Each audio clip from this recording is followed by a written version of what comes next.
Okay.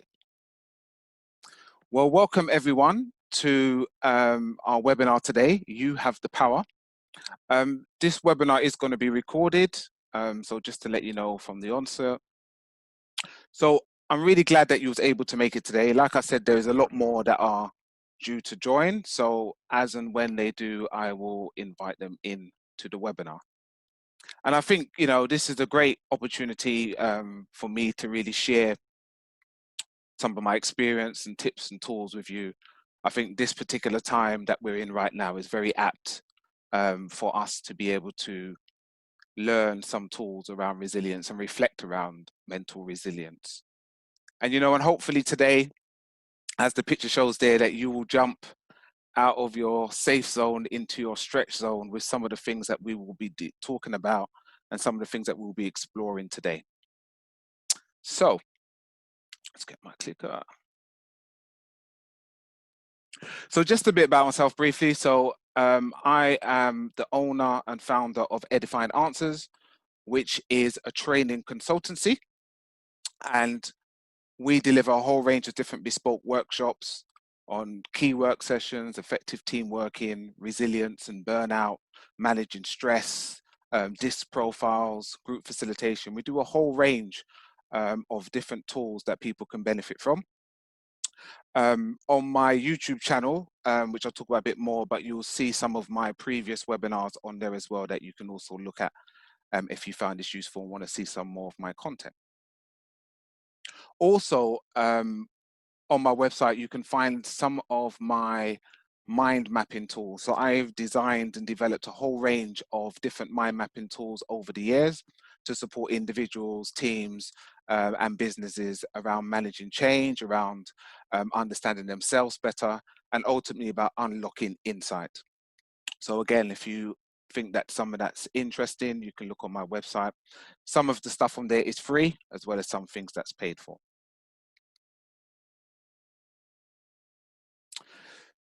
So very much at the heart of what we do is about unlocking insight.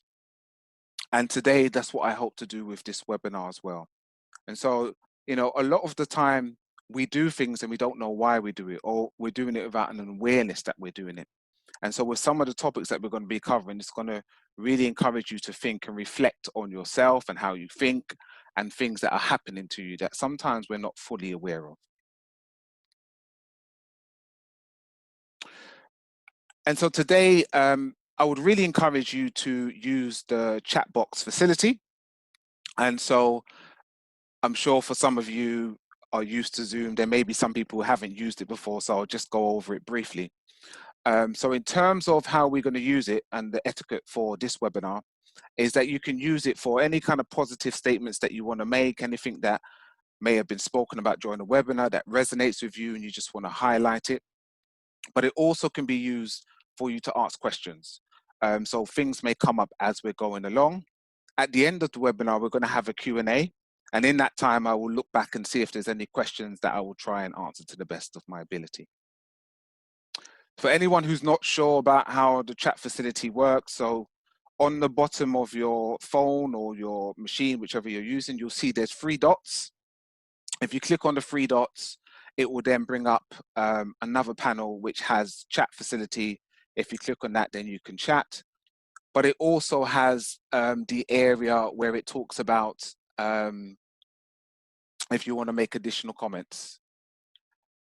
And so that's where your reactions are. So that's if you really like something, you can do a thumbs up or you can clap. So let me know if there's something that's said that really resonates with you. Give me a thumbs up or a clap to let me know that I'm on the right page. So that's how the chat box facility works. In terms of with this webinar, we're going to be covering a lot of topics, but I won't be able to go over everything in detail. So what I will do is I will have some additional resources, further references that will be available to you. So after this webinar is finished, I will be uploading it onto my YouTube channel. And in the description part of the YouTube channel, you will find all of the references underneath it so that you can look at and explore the topics further if you feel the need to.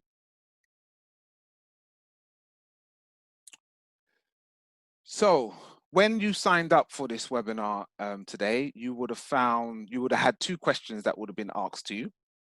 And the first one was, what does resilience mean to you? And it was really interesting because there was a whole range of different perspectives and understandings on what resilience means to you. These are just some examples. I won't read them out. You can read it for yourself. But it was just interesting to see the different angles that people have and how they see resilience for themselves. The second question that was asked was how participants rated themselves in terms of their level of resilience at the time when they applied to join the webinar. And as you can see, the scale varies. We had from 1 to 10. Mainly it was around the 7 and 8 mark for individuals. And it's relative because that may have been then. People who may have been a 10 may be a 3 now. But it was just interesting to just see the taking of how people felt at the time when actually signing up to the webinar.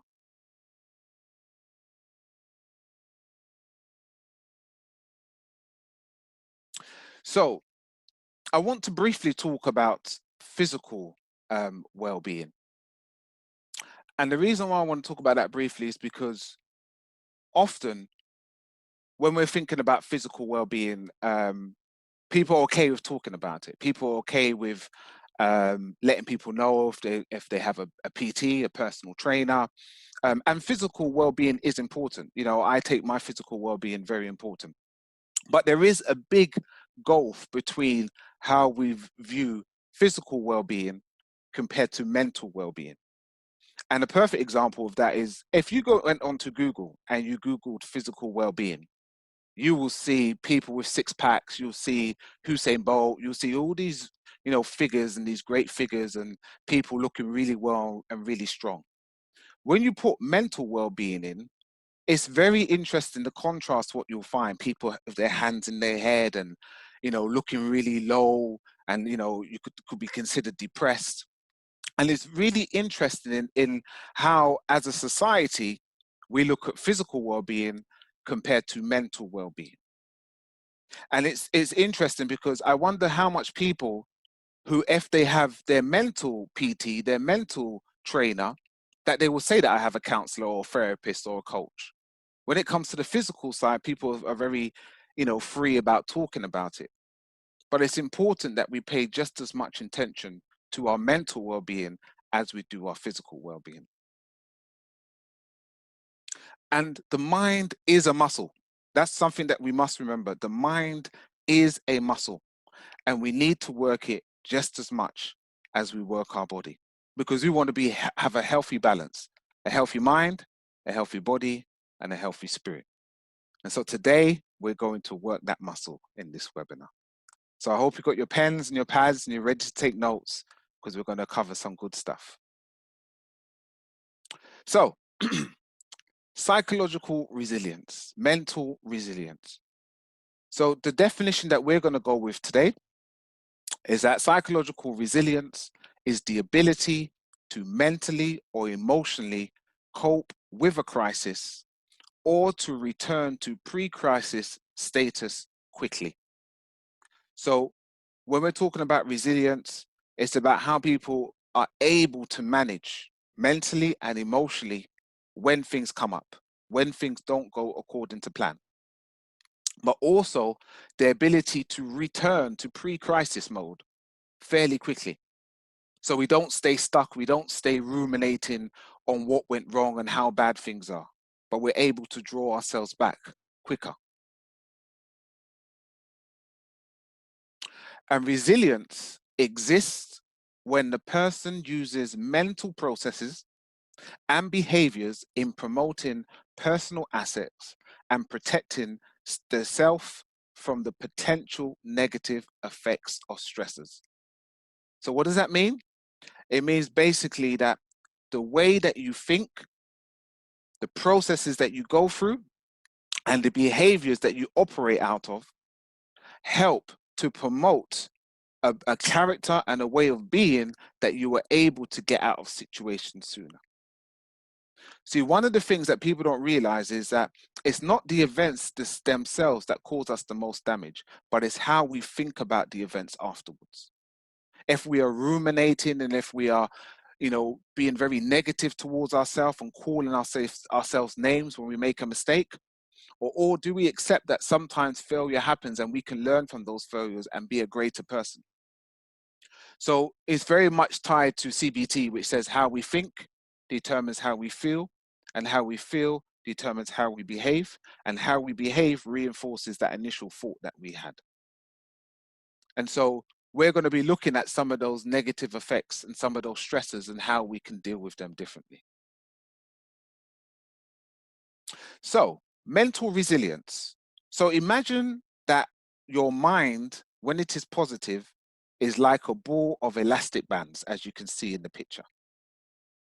And the question you have to ask yourself is, how quickly do situations unravel your bands? How quick does it take for your peace to just be wiped away? If someone steps, I mean, at the moment, we're not going on the train in the busy times, but if you was on the train and someone stepped on your foot, is that enough to make your whole day, be a mess? Or you get one email that, kind of set you off, and then you allow that to control you for the rest of the day. Second question is, how soon are the bands able to bounce back, if at all, when stretched? You see, because when they're stretched, it's where it's testing the elasticity. It's testing our resilience. And there's always going to be things that will come up in our life that we didn't plan for, that we didn't expect. COVID-19 is one of those. And how do we bounce back? How do we allow for that elasticity to come back when we are stretched? And the final question is, how long does it take until the band snaps? What is your breaking point? Are you aware of what your breaking point is? Are you aware of when you're about to reach it? Or does it just come upon you? These are all things that we have to understand and know about ourselves. We are to master ourselves and know ourselves well. And that's what resilience is all about. Resilience doesn't mean that you don't go through struggles. Resilience is your ability to bounce back from those struggles. And I love this quote.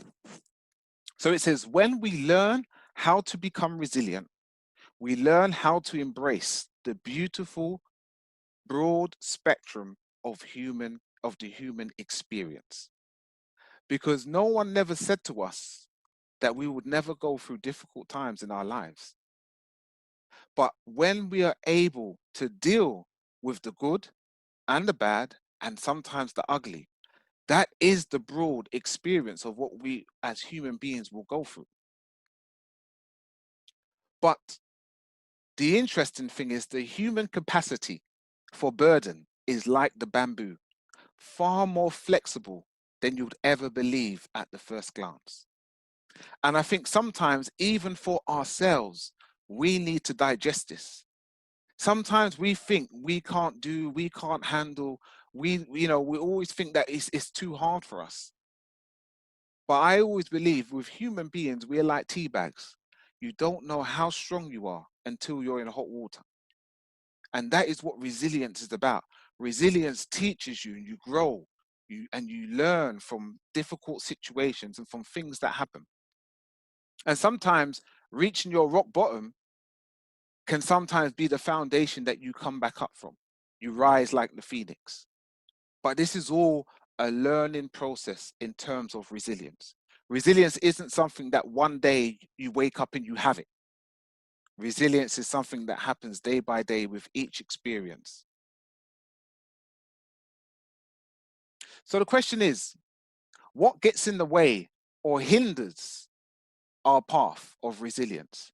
And so in the chat, I would like you to just write down, what it is you find for yourself, that tends to get in the way, things that can hinder you when you are trying to remain resilient.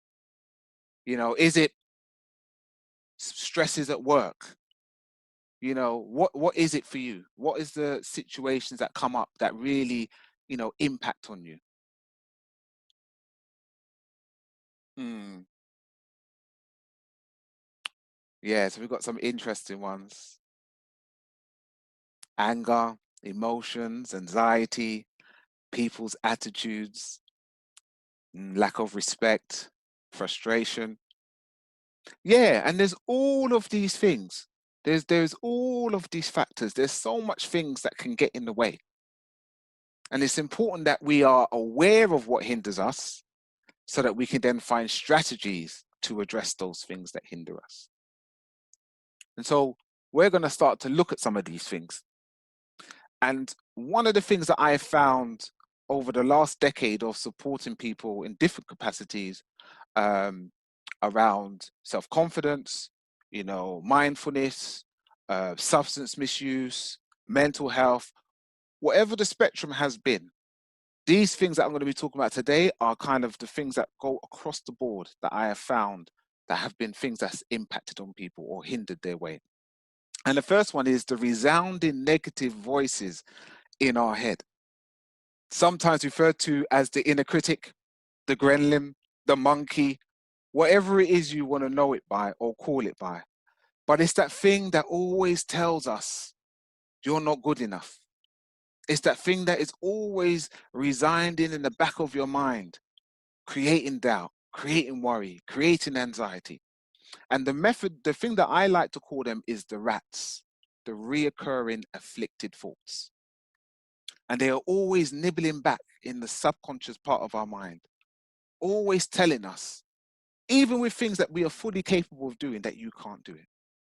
And the interesting thing is, they're always on full blast. It always seems to sound so loud. And how I look at these negative voices is like a bully. And you can never remain silent and not act and expect the bully to just leave you alone. So what we have to do is we have to mute those negative voices that resound in our ears. And how do we mute that? We have to challenge the thoughts. We have to speak up for ourselves. We have to use affirmations to help ourselves to feel better and to believe and trust in ourselves that we are better than what that negative inner critic says about us. And the more that you do it, and the more that you step forward and do the things that that inner critic is saying for you to not to do, is the more that you have the evidence that or she is a liar. And so it's really important. Resilient people are people who are able to overcome the negative voices in their mind. And don't think that anyone who you see who looks confident doesn't have them. It's not that they don't have them, it's just that they choose not to be a victim to that bully. And as I always say, the mind is the battlefield. Every battle, everything that happens in life happens twice. First in the mind and then in reality. And if you can win the battles in your mind, you are halfway there. I guarantee you, if people grab a hold of this and understand how important it is, our thought processes in determining our futures, it is key. There is not one successful person in any field or in any industry that got there by continuously telling themselves, I'm useless, I'm rubbish, I cannot do it. There's not one person. They speak well about themselves, they talk well about themselves, and then what they believe about themselves is a self-fulfilled prophecy. So it's really important that we win those battles in our mind.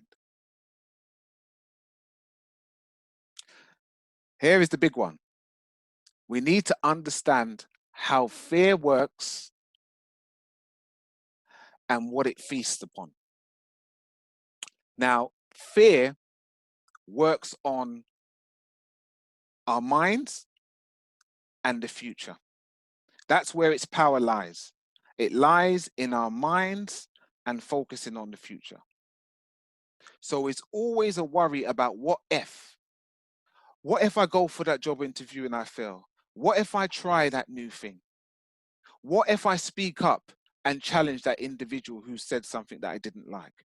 And it's always a fear about the future, and it's always in your mind. That's why fear stands for false evidence appearing real. It's always in your mind, and it's always based on the future. Now, fear is a universal human experience. Every single one of us would experience it.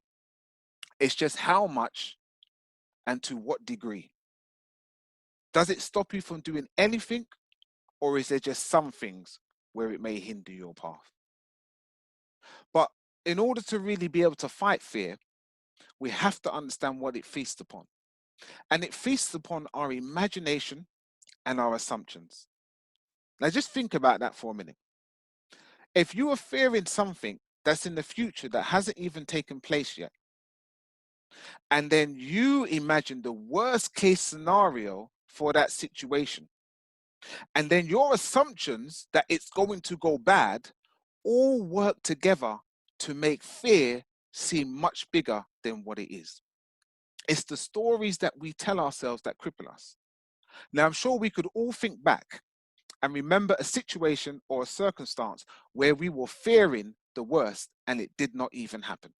So all that fear, all that anxiety, all that worry was in vain because it did not even happen.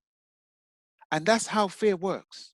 And so whenever something comes up and we start imagining the worst case scenario, we need to challenge that.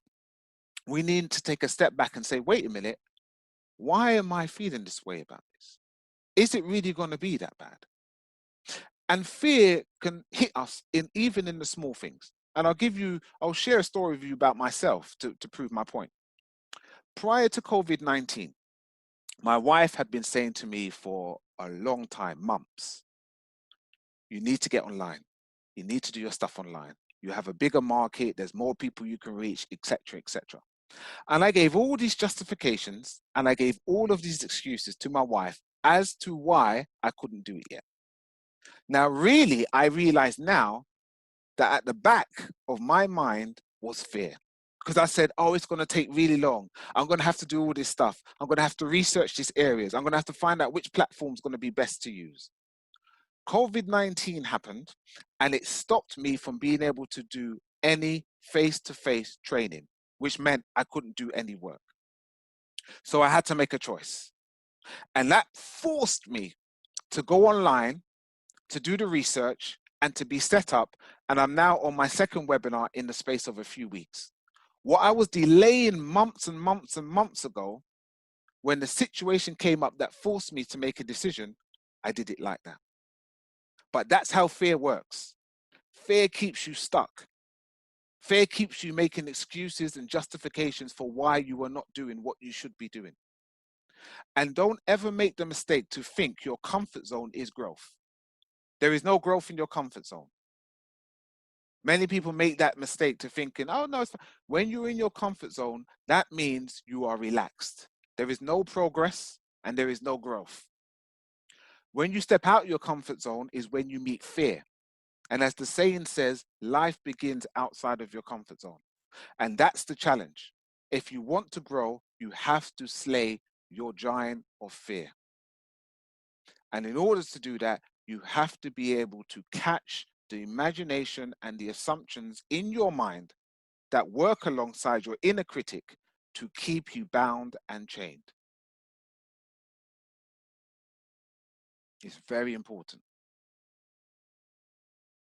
So, the conditions that we put ourselves into also can crush us.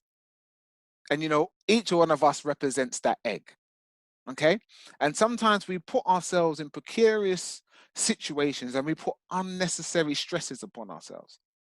And those stresses are, I should have done this. I must do this. That must be done.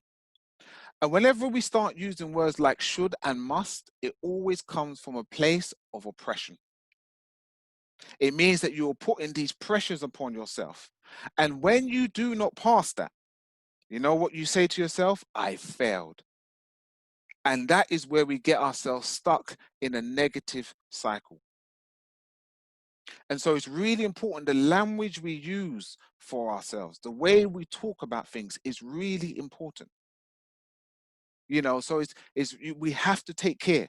We have to have some self-care for ourselves, and we have to be aware of what they talk about in smart recovery: masturbation. I must do this and I must do that. And those kind of things is what keep us in bondage. It makes it difficult for us to enjoy each day because we're looking at the failures of yesterday as we're going forward into tomorrow. Another thing what we do is we put ourselves in a tight box mentally, and it looks a bit like this. And when we put ourselves in these tight boxes, there's no space for creativity. When we are mentally blocked, we can't see the sky for the trees.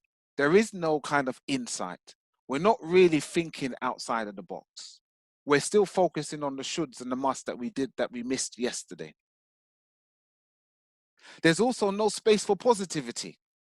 And then it becomes very easy to moan and complain and be agitated by every small thing that happens. And what happens is we bypass the 9 positive things in our life to focus on the 1 negative. And then also there is no space for reflection. And reflection is key for growth. Reflection is like looking in the mirror and realizing you have food stuck in your teeth that no one told you about. There is some things about our characters that no one won't tell you about, even though they may see it. They won't talk to you about. And it's our self-reflection that we are able to see and find out things about ourselves. And so it's really important that we have space and time to reflect and to think on things and to not be dwelling on yesterday because it's the past. To not be consumed and worried about tomorrow because it's the future, but focus on the present. And that's a gift. And that's why we call it the present.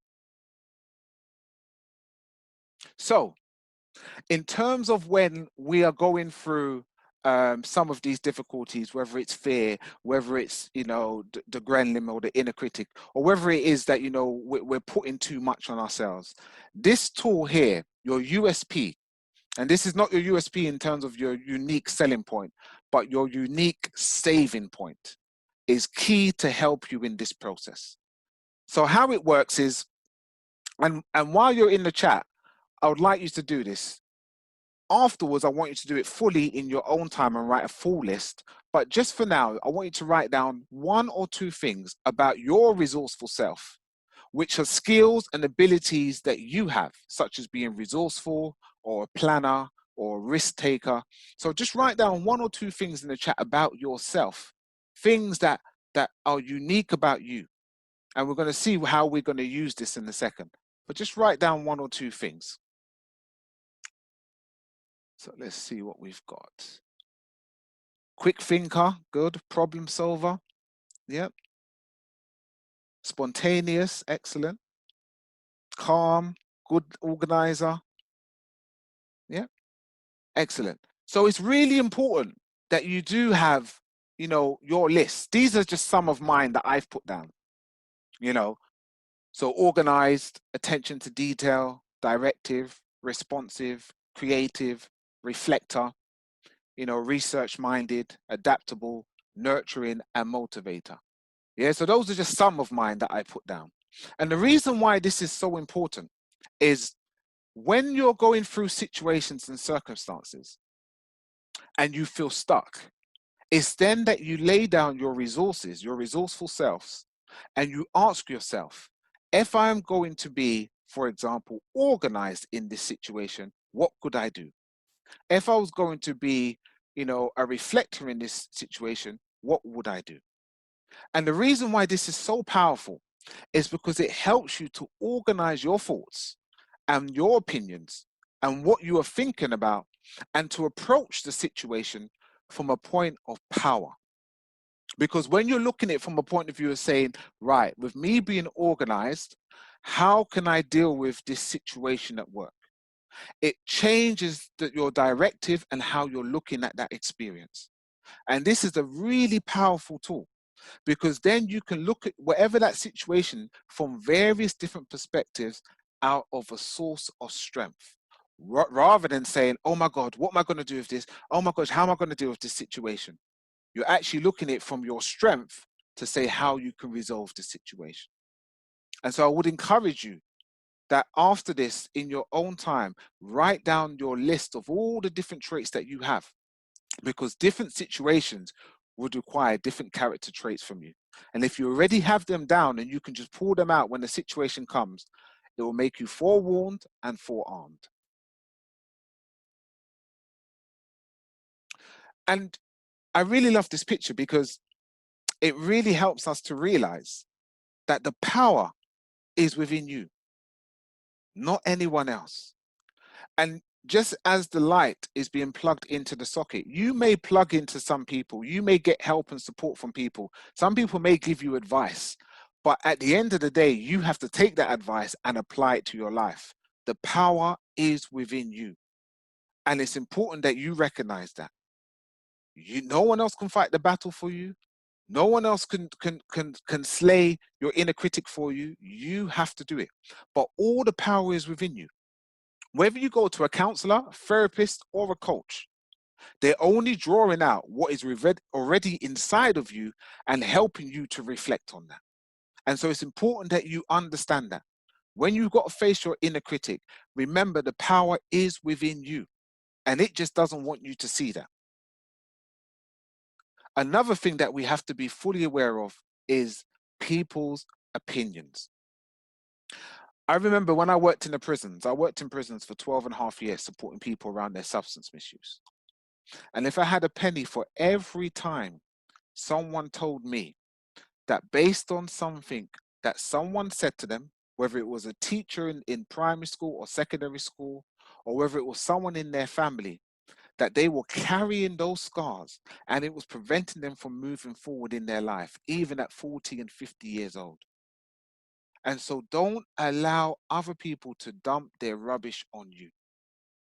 Sometimes you may have a vision, something that you desire to do, and people can't see your vision. It's not their role to see your vision because it's your vision. And so it's important that you fight for what you believe in and you fight and stand for what you believe you can do, because not everyone is going to believe and be able to see what you can do. And so be very careful of dream catchers.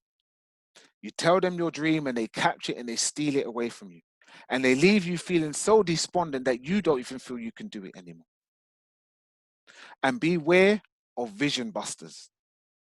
You see, this says where there is no vision, the people perish.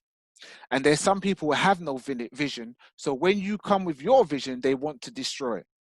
Be careful who you tell things that you plan to do, because not everyone would agree with you. And some people will want to destroy what you have because they can't get it. So be very careful who you tell things to, especially those things that you hold dear.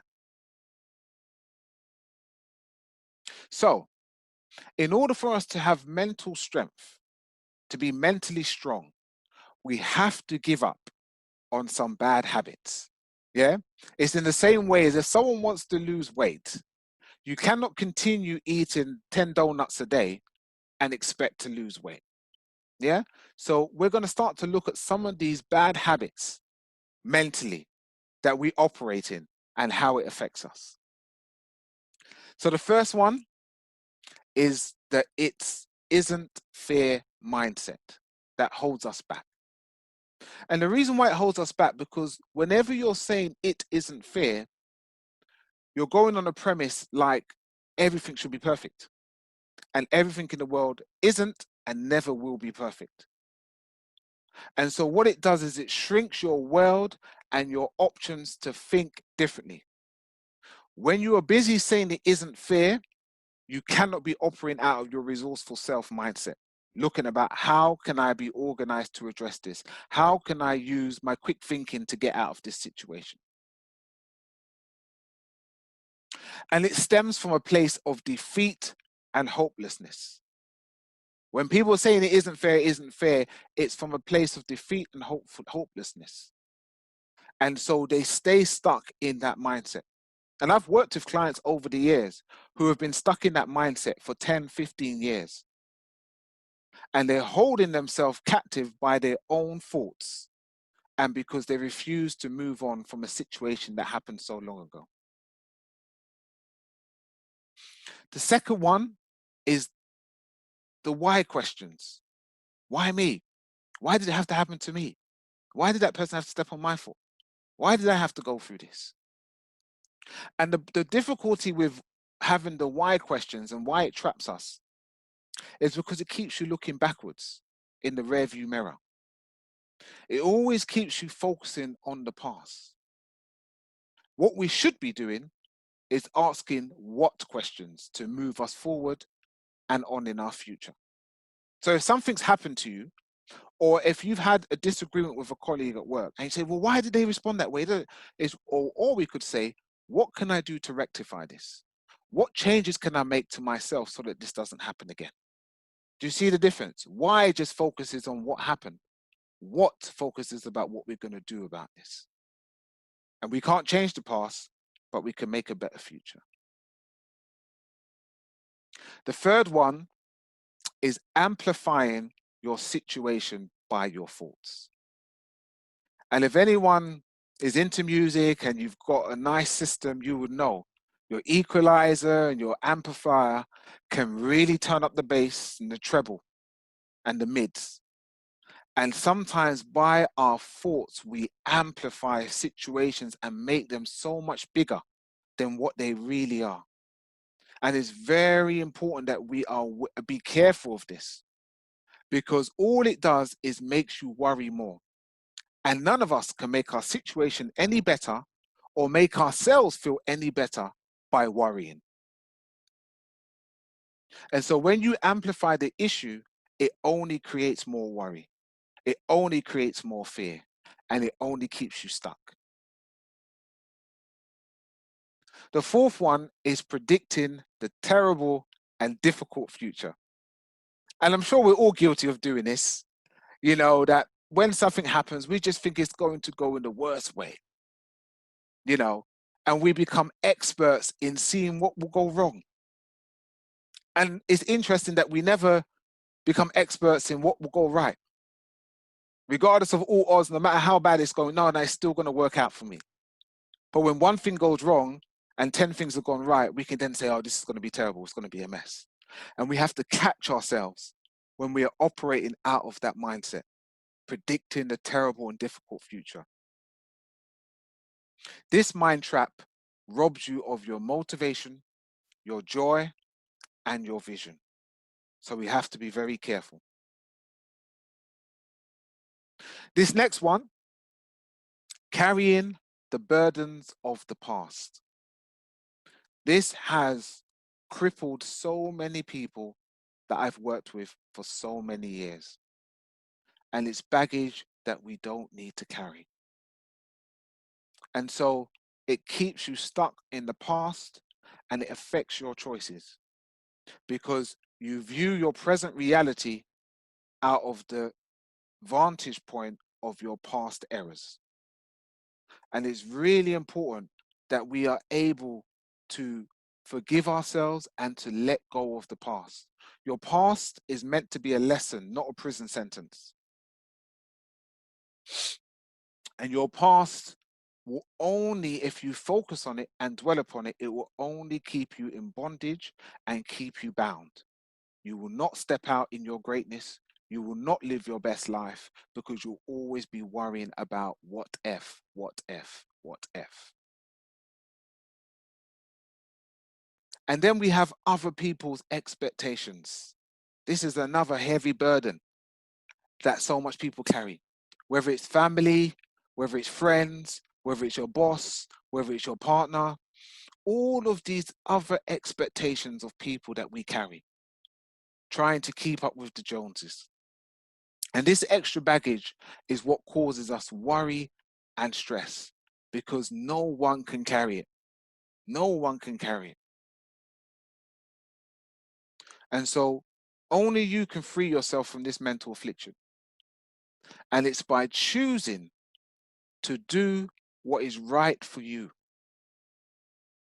And it's about recognizing that you don't have to do everything to please everyone, because you can't please everyone all the time.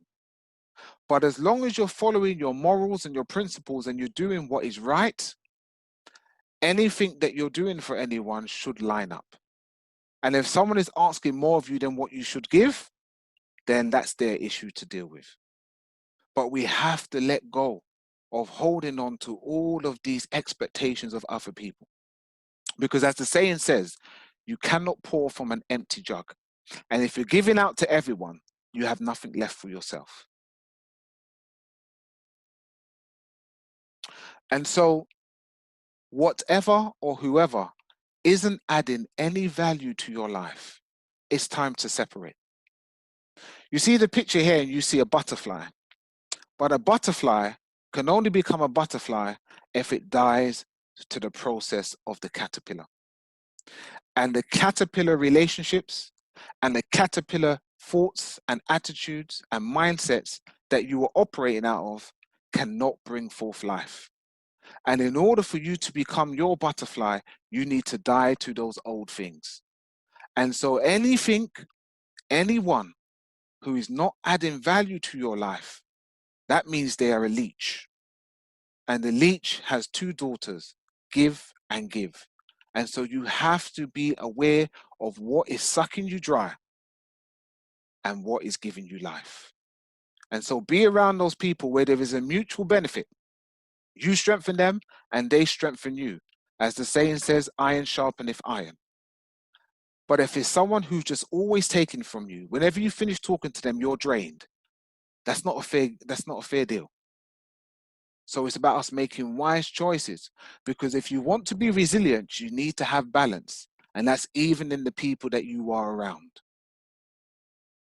Another tool that we can use is about your anchoring thoughts. And this is something that is really powerful tool to use to help you when you're going through a difficult situation, when something's coming up.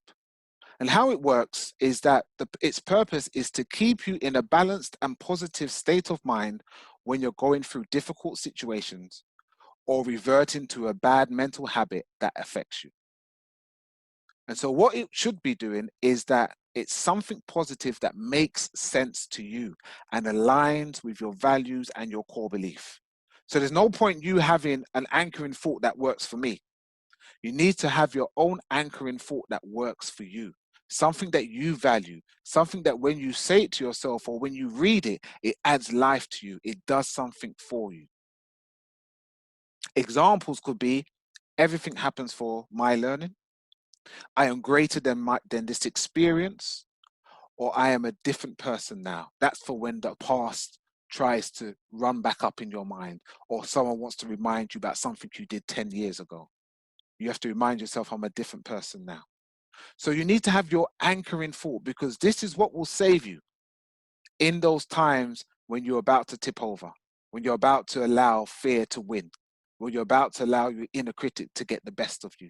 You need that anchoring thoughts. And we know like an anchor in a ship is where it stops the ship so that it doesn't move forward anymore. And so that you don't move forward into negativity, you need to have that anchoring thought to keep you on that positive path. So you are the rainbow in the midst of your cloudy thoughts. And it's important to remember that, because the power is with you. And so when there is doubt, when there is worry, when there is fear, anxiety, or stress, it's important that you connect to your anchoring thoughts. That is what will make your clouds, that is what will make your rainbow shine in the midst of your clouds. And it's so important. And once you start to do this, you'll realize how powerful it is. Because one thought can change your whole day for the good or for the worse. Now, I don't know how many of you are aware of this, that the mind is an amazing, amazing tool. They actually say that they wish that they could make computer chips to be reflective of the mind. They can't do that yet. But the mind is so powerful. But even though it's so powerful, it only is limited to be thinking one thing at a time. You can't think positively and negatively at the same time. The mind does not have the power to do that. And this is where we can win the battle. Because if we choose to focus on positive things, we do not allow space for fear and the inner critic to rule and reign in our lives. So we have a choice. We all have a choice every day and in every situation. We can choose to be grounded by worry, anxiety, and fear, or we can choose to be grounded by hope, gratitude, or solutions. And to be operating out of the second, hope, gratitude, and solutions, that doesn't mean that things don't go wrong. As you can see in the diagram, there's failures, there's problems, there's disappointments, there's uncertainty, there's anger, there's stress, there's barriers, there's all of these things going on, but we are able to navigate through them. We are able to have resilience and say, okay, that was a failure, but failure does not mean final. When I fall down, I don't give up, I get up. When there's problems, we look at it from your resourceful self. Okay, how can I address this differently next time? What do I need to work on about myself? When there's disappointments, we say, okay, I failed this time, I didn't do it right. But when I lose the game, I won't lose the lesson. And so it's all of these things that this is the journey of life. All of these things will happen to all of us at some point in our lives. Failure, problems, disappointment, uncertainty, anger, stress, barriers. But as we navigate through them, we are building our resilience. We are growing stronger. We are learning more. We are becoming better versions of ourselves. And so it's really important that we grow through the struggle. You see, one person once said, a struggle is needed for maturity to be completed. Good things make us feel happy, but it doesn't make us grow. Someone who's always got what they wanted can end up being a very spoiled person. But struggles, difficulties, challenges, these are the things that build our characters. These are the things that build our resilience. So I want you to imagine every situation you face going forward from today as a sharpener. And you are the pencil. I am the pencil. And unless you go through that process, you will remain blunt. Yeah? No use for anything.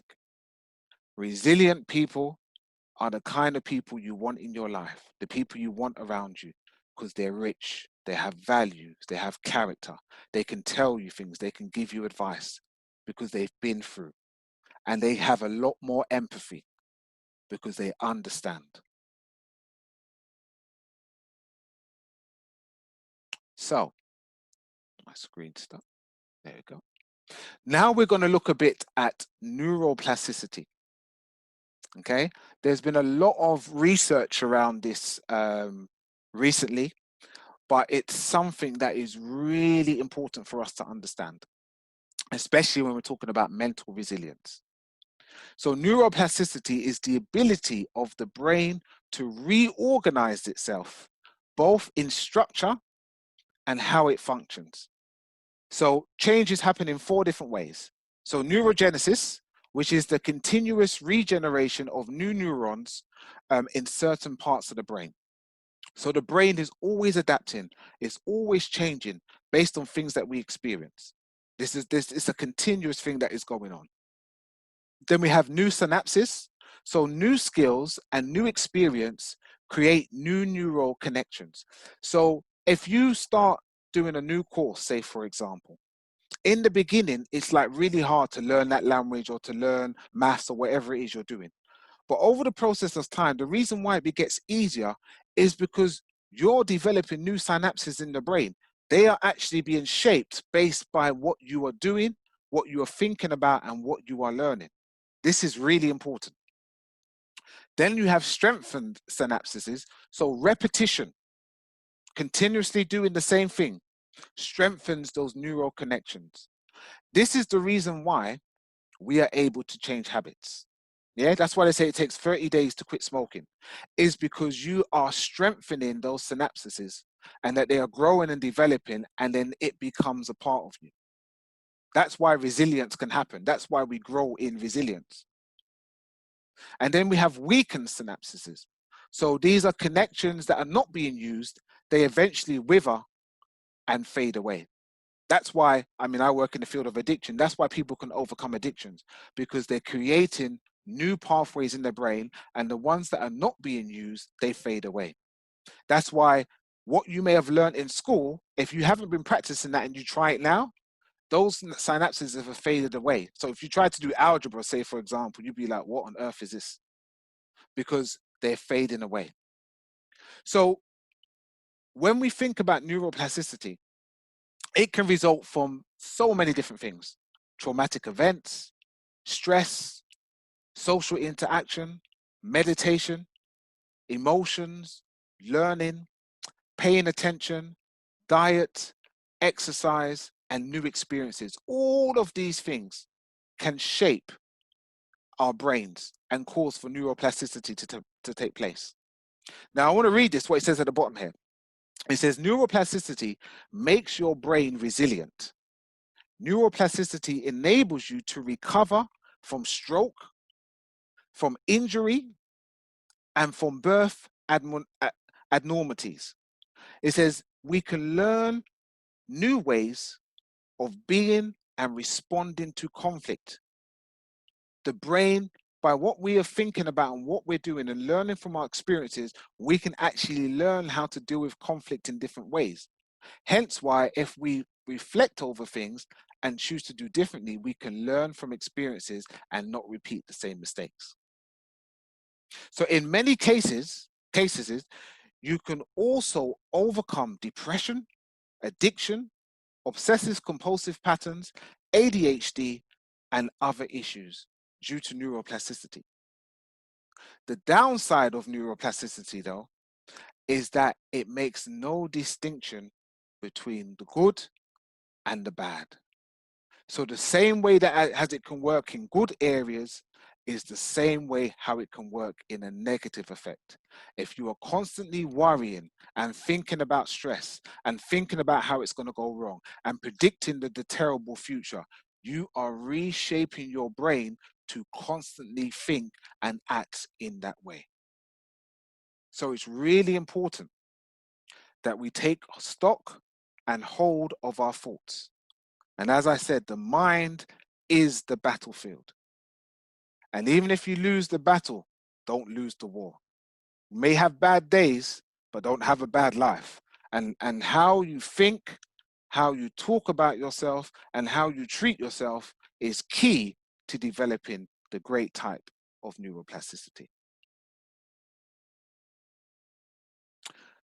What we're going to look at now is the circle of influence, which is something that was created by Stephen Covey.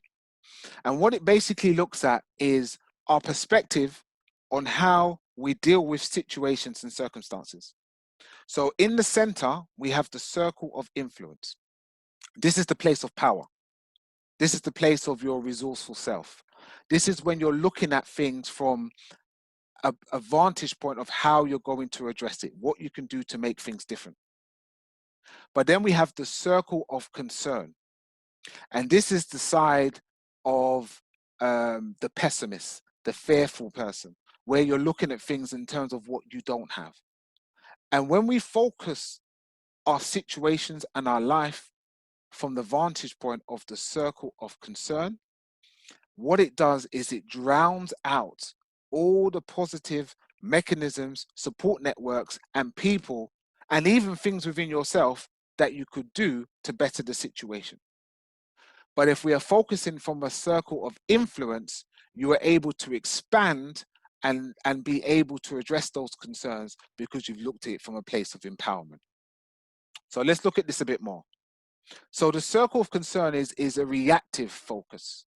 So the majority of the time, you're focusing your energy and your time on the problems. And so this makes everything be amplified. It makes it a lot more difficult to deal with.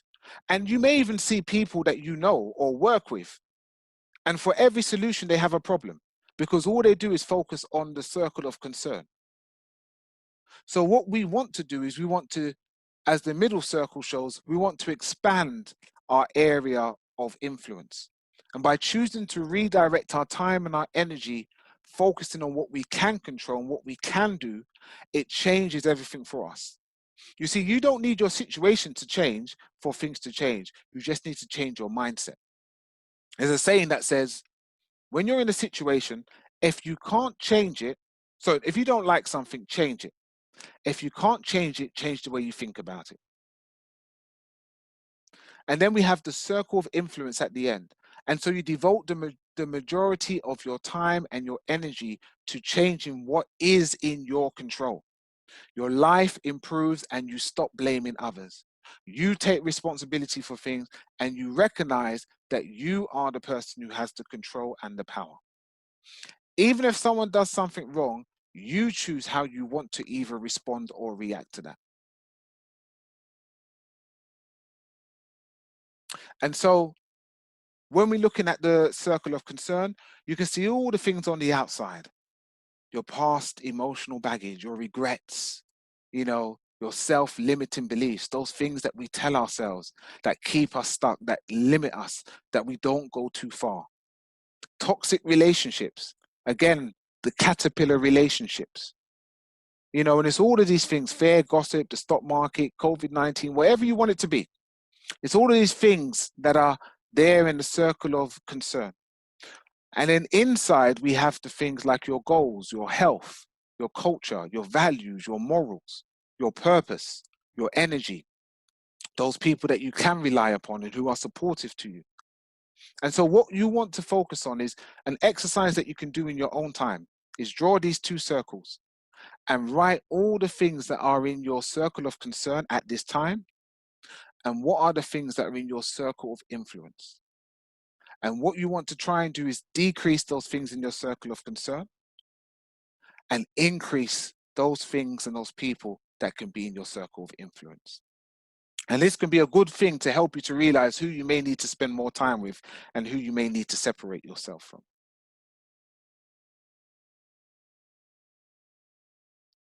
So I want you all to take this into your heart, because what you are going through right now is shaping you into a diamond.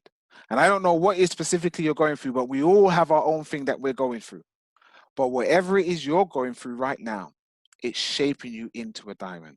A diamond can only become a diamond through pressure and heat.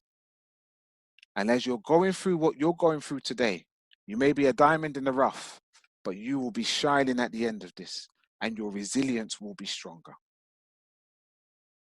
So grow through the struggle. Don't just go through the struggle. We want to grow through it. So I just want to talk briefly about a few things before I go to the summary and then to the Q&A. So as I said in the beginning, I've recorded this webinar. It is going to be going up on my YouTube channel, which is Ezra, A.K.A. Voice of Reason. So you can go on there. There's a whole range of different videos that I do. You would also see on the bottom there my last webinar which I did, the building blocks for well-being. If you haven't seen that, I would encourage you to watch that as well. And also subscribe and hit the bell button so that you will receive future videos as I do upload them. So here is where I need to ask a favor of you all. So if you have enjoyed this, if you've gotten something from this free webinar, I want to ask you to either take a picture with your phone or screenshot on your laptop. And I want to ask you to post it on one of your social medias that you're on, whether it's LinkedIn, Twitter, Facebook, Instagram, and tag me in it so that I can see it as well and promote it. If there's more people that want to do this webinar and I get enough people, I will run it again. But this is a good way to promote it and to get it out there to more people. So please take a picture or screenshot it and please do send it on and tag me in it. Okay. Also, I have a WhatsApp group, which is called Edifying Principles. And every Monday I post morning motivational messages.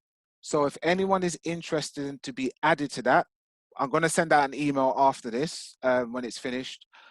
Just respond back to the email and send me your mobile number that your WhatsApp's attached to, and I can add you to it. And so you will be receiving those on a Monday morning. Something motivational and to keep you in a positive spirit.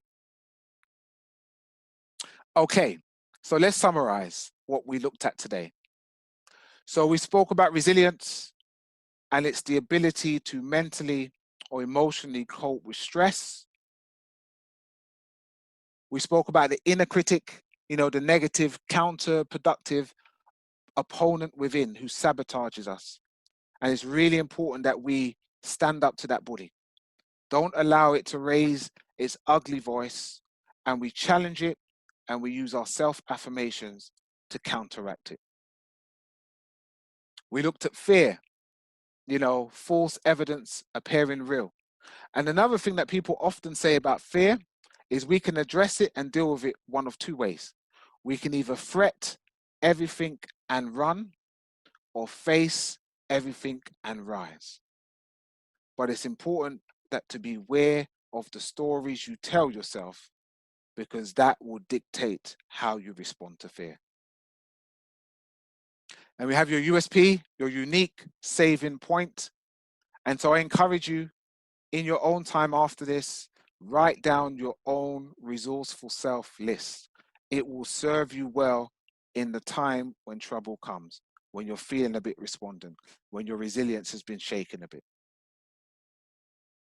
We looked at different mind traps. It isn't fear, the why questions, amplifying your thoughts, predicting the past.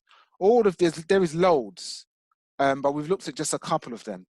And it's just important to be able to catch yourself and be aware. You see, this session is about unlocking insight, to be aware of when you're doing it, because awareness is the first stage of any change. We spoke about your anchoring thought, so having that balanced and positive thought to keep you in a positive state of mind. Then we looked at neuroplasticity, the ability to reshape your brain by your thoughts and your actions. So can you imagine that? Even if there's something you're struggling with today, or something that you're not great at today, or there's something of your past or thought that you've been struggling with for maybe years, you now know that there is a tool that you can use by careful attention, by repetition, by focus and dedication. You can change and rewire your brain. And then finally, we looked at the circle of influence. So focusing your time and your energy on what you can control rather than on what you can't. So what I wanted to do is a quick poll. The first one is going to be, I will launch it now. And I just want you to answer the question. So which of the following areas can impact on your mental resilience? So it's multiple answers.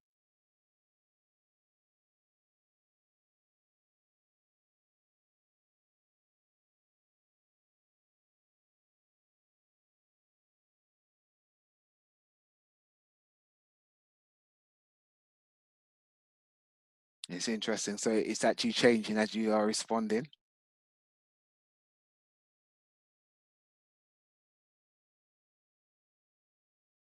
I'll give you another 10 seconds.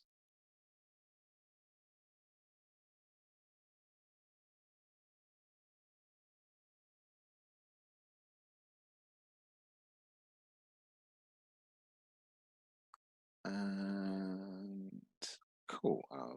So it should come up. I'll share the results. So 82% said people's negative comments. Next highest was fear and your past. And then scroll down. And also emotions. So it's interesting. Okay. Close that.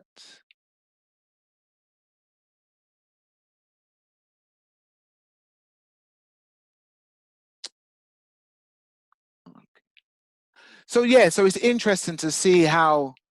Oh, sorry, I've reset it. Close that. It's interesting to see how, you know,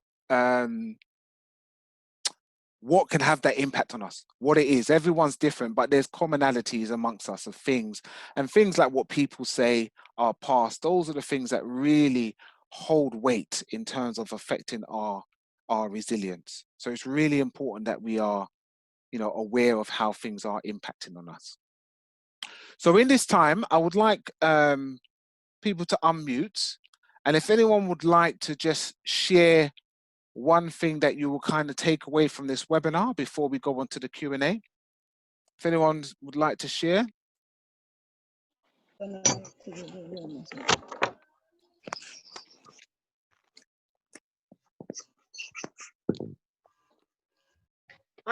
Claire, and I help out at Street Buddies in Westminster. Mm. And I like the, I think you've done some training for us at Francis Street before. Yes, yes. I'm also in the passage for Home for Good as well. Okay. Yeah, and the thing I think I'm going to take away is the caterpillar thing, because that's so true, about the butterfly and the caterpillar. Yeah. Yeah, yeah. Thank you. Thank you. Hi, Ezra. I think I really enjoyed the concept of the should and must that come from a place of oppression. And I think, honestly, you know, personally, I always put myself like so much blame on myself. Yes. It doesn't really help me to progress in life, to better myself. And I think I really need to move away from that, understand the things that I want to do that are going to benefit me, my family, and the people who truly love me. Yes, definitely. Definitely. Definitely. You want to get one more? Does anyone else want to share? Yep. Yeah. I would take the false evidence appearing real. That is beautiful. That is so true.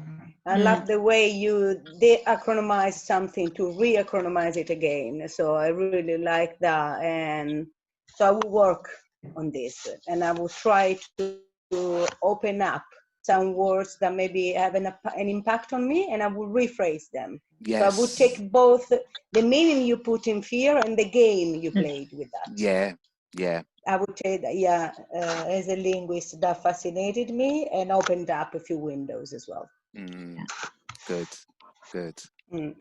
good. Okay, if someone else want to say? Yeah, I just wanted to say thank you very much. It was so informative.